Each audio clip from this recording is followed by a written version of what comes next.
আসসালামু আলাইকুম। দেশ বিদেশ টিভি থেকে হুসেন বলছি। আমার চ্যানেলে সবাইকে স্বাগত।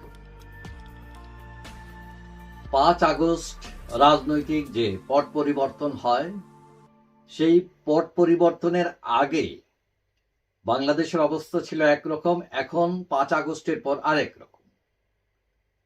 ৫ আগস্টের আগে বিএনপি নেত্রী খালেদা জিয়ার খবর নিতে রাঘব বোয়াল তো দূরের কথা, মশা মাছিদেরকে খোঁজ খবর নিতে দেখা যায় না, অবস্থা এরকম ছিল।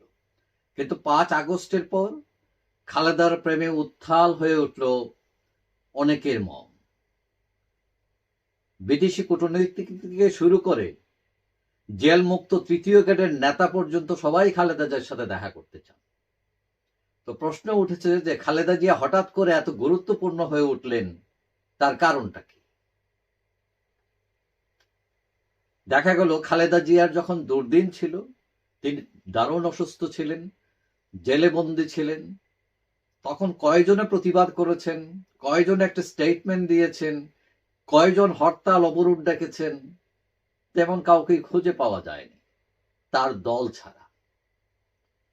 তো তিনি হঠাৎ এত গুরুত্বপূর্ণ কারণ একটাই, মানে বিএনপির সুদিন আসতেছে, ক্ষমতায় যাওয়ার পথে আছে তারা, সুতরাং তার পাশে গিয়ে একটা ছবি তোলা, তার সাথে দুইটা কথা বলতে পারলে এখন হয়তো ভবিষ্যতের জন্য ফায়দা হবে।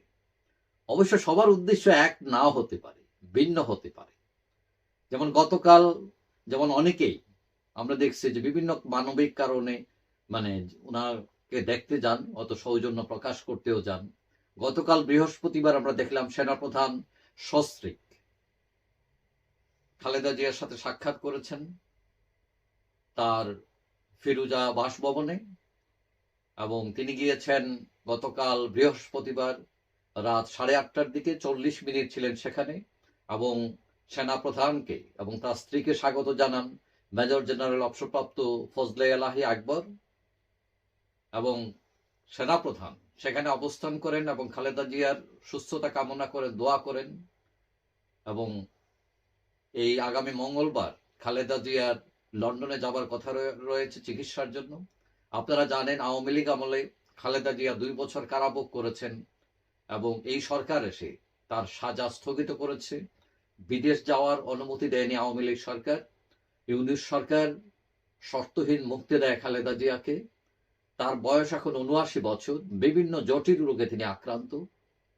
তো কেউ কেউ বলছেন যে বিএনপি বিগত 15 বছরে আন্দোলন করে ব্যর্থ হয়েছে, তারা শেখ হাসিনা সরকারকে হটাতে পারে নাই, বরং ছাত্ররা তারা বিজয় এনেছে। কিন্তু বিজয় আনলো, বিজয়ের যে মেডেল পেয়েছেন খালেদা জিয়া।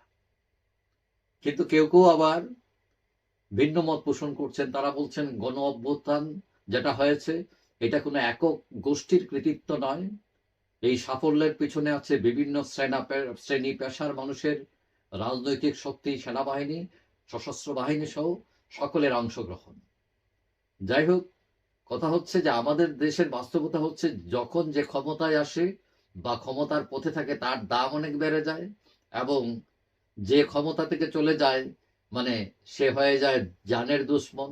মানে সে কিছু ভালো করলেও মানে এই ভালো তখন আর কেউ বলে না, মানে সবাই খারাপ।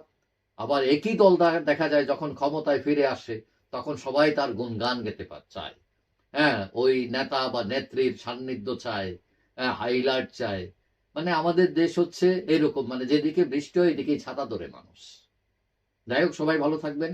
আশা করি দেখা হবে অন্য কোনো ভিডিওতে ইনশাল্লাহ।